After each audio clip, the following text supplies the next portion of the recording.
Hello friends. Hello friends. Hello friends. சொல்லு Hello friends. Rainbow பாருங்க. Hello friends. Rainbow பாருங்க. Enjoy பண்ணுங்க. Bye bye. Super. அது யாருன்னு சொல்லி கொடு எல்லாருக்கும். யார் வந்திருக்காங்க வீட்டுக்கு? தாத்தா கூட. சொல்லு. இது எங்க தாத்தா. எங்க தாத்தா அப்பா அம்மா. Thanks bye. அது அப்பா. இது அப்பா. எல்லாத்தையும் நாங்க என்ஜாய் பண்றோம்.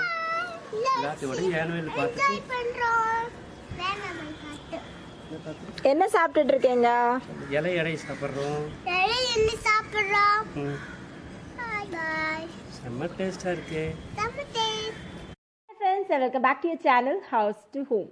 ஸோ இது ஒரு ரேண்டமான விலாக் தான். ஒரு குட்டி டெரஸ் கார்டன் அப்டேட்டோட இந்த விலாக் உங்களுக்கு இருக்க போகுது. அண்ட் அப்புறமா ஒரு இம்பார்ட்டண்டான ஒரு பர்சனையும் நம்ம வந்து மீட் பண்ண போகிறோம் இன்னைக்கு அப்படின்னு சொல்லலாம். அண்ட் கிளைமேட் பார்த்தீங்கன்னா செம்மையாக இருந்தது, அதனால தான் மாடிக்கு வந்தோம். அதோடவே சேர்ந்து என்னோட கார்டன் அப்டேட்டையும் கொடுத்துடலான்னு நினச்சேன். மேலே ஒரு வானவில், இதமான காற்று, கிளைமேட்னு சூப்பராக இருந்தது. ஸோ இந்த சீசனில் பார்த்தீங்கன்னா நம்ம ஆடி மாதம் விதைத்த விதைகள் எல்லாம் நல்லா வந்துட்டு இருக்குது.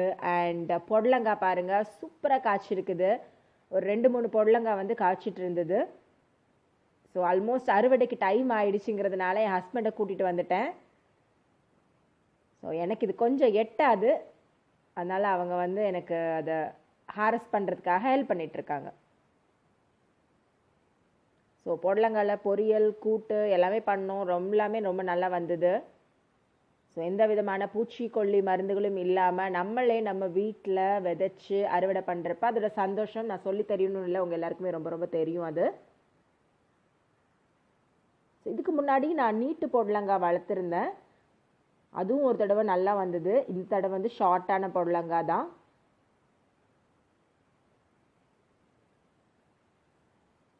ஸோ முருங்கை மரம் மாடியில் சூப்பராக வந்துட்டுருக்குது. இப்போ பூவெல்லாம் விட்டு இப்போ காய்க்க தொடங்கியிருக்கு. ஸோ காய் வந்ததுக்கப்புறமா மறுபடியும் உங்களுக்கு இதுக்கான அப்டேட் நான் கொடுக்குறேன். ஸோ மாடி தோட்டத்தில் முருங்கை மரம். அப்புறமா நான் ரொம்ப நாள் ஆசைப்பட்ட மாதிரி லெமன் ட்ரீ வாங்கியாச்சு. ஸோ இப்போ தான் ரீசெண்டாக வாங்கி நான் வச்சுருக்கிறேன்.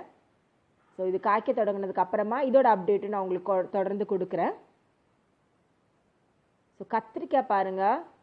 ஸோ இந்த தடவை கொஞ்சம் நீட்டு கத்திரிக்காய், வழுதலைங்கான்னு சொல்லுவாங்க எங்கள் சைட்லலாம், நாகர்கோவில் சைட்லலாம். ஸோ அந்த மாதிரியான கத்திரிக்காய் தான் வந்துருக்குது. நல்ல சூப்பராக வளர்ந்துருக்கு. சாம்பாருக்கு, பொரியலுக்கெலாம் இது ரொம்ப நல்லாயிருக்கும். ஒரு 1/2 கிலோ மேலேயே கத்திரிக்காய் காய்ச்சிட்டு இருக்குது. ஸோ ஆடி மாதம் விதைத்ததெல்லாம் இப்போ தான் சின்னதாக வந்துட்டு இருக்குது. அதெல்லாம் வளர்ந்ததுக்கப்புறமா உங்களுக்கு அதை காட்டுறேன். எங்கள் வீட்டில் பொறுத்த வரைக்கும் கத்திரிக்காய்க்கு எப்போவுமே பஞ்சமே இருந்ததில்லை. நான் கிட்டத்தட்ட ஒரு 2-3 வருஷமாக கத்திரிக்காய் வாங்குறதே இல்லைன்னு சொல்லலாம். அவ்வளோ சூப்பராக வரும்.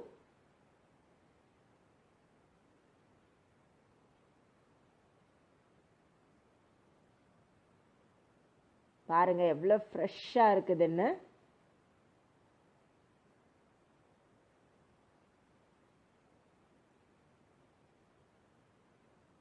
ரொம்பவே ஆரோக்கியமான, எந்த விதமான பூச்சிக்கொல்லிகளும் இல்லாத கத்திரிக்காய்.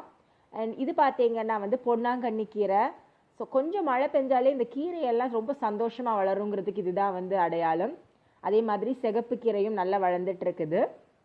ஸோ சிகப்பு கீரை எப்படி வளர்க்கணும், எப்படி இதுக்கான க்ரோ பேக் செட் பண்ணுங்கிறதெல்லாம் ஆல்ரெடி நான் உங்களுக்கு அப்டேட்ஸ் கொடுத்துருக்கேன். சரி, நீங்கள் பார்க்கலன்னா கண்டிப்பாக பார்த்து என்ஜாய் பண்ணுங்கள்.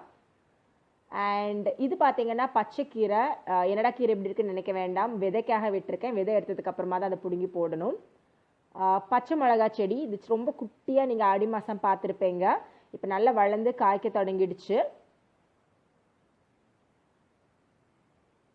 ஸோ பச்சை மிளகாலாம் பொறுத்த வரைக்கும் ரொம்ப கம்மியான மெயின்டெனன்ஸ் தான். ஸோ இதெல்லாம் நீங்கள் மாடி தோட்டத்தில் தாராளமாக வளர்க்கலாம்.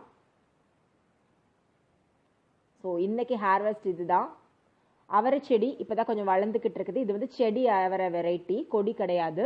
பூவெல்லாம் வர ஆரம்பிச்சிருக்கு. இதை ஹார்வெஸ்ட் பண்ணுறப்ப கண்டிப்பாக அதையும் காட்டுறேன். ஸோ நம்மளோட ஹார்வெஸ்ட் முடிஞ்சுது. இதுக்கு மேலே நான் கீழே போய் ரெடி ஆகணும். ரெடி ஆகிட்டு தான் நம்ம இம்பார்ட்டண்டான பர்சனை மீட் பண்ணுறதுக்கு உங்களே நான் கூட்டிகிட்டு போக போகிறேன். ரொம்ப நாளாக இந்த டேக்காக நான் காத்துட்டு இருந்தேன். நாங்கள் இன்னைக்கு வந்து ஒரு பர்த்டே பார்ட்டிக்காக தான் அட்டென்ட் பண்ண போகிறோம்.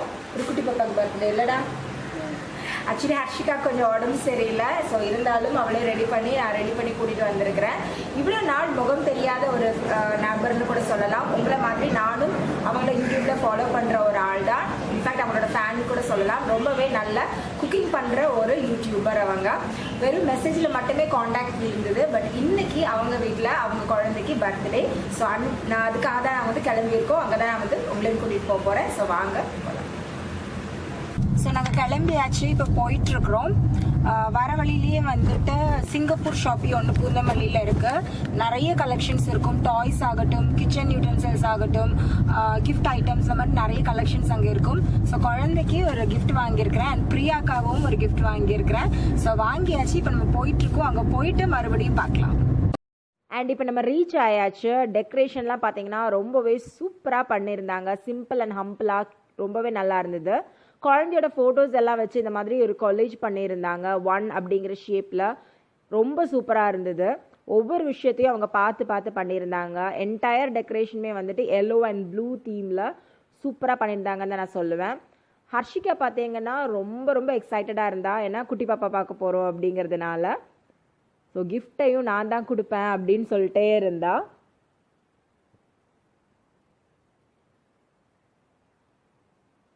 ஸோ நானும் பிரியாவை பார்க்க போகிறேங்கிற எக்ஸைட்மெண்ட்டில் தான் இருந்தேன்.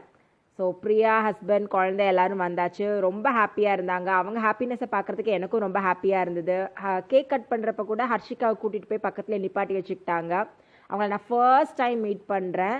பட் வந்து எனக்கு ரொம்ப நாளாக அவங்ககிட்ட பழகின மாதிரி ஒரு ஃபீல் இருந்தது. ஸோ எங்கள் ஃப்ரெண்ட்ஷிப் கண்டிப்பாக எப்போவுமே தொடரணும். அண்ட் ஆரியன் குட்டிக்கு எங்களோட எல்லாரோட பிளெஸ்ஸிங்ஸும் கண்டிப்பாக இருக்கும். ஸோ ரொம்ப ஹாப்பியான ஒரு டேயாக இருந்தது அதுன்னு தான் சொல்லுவேன்.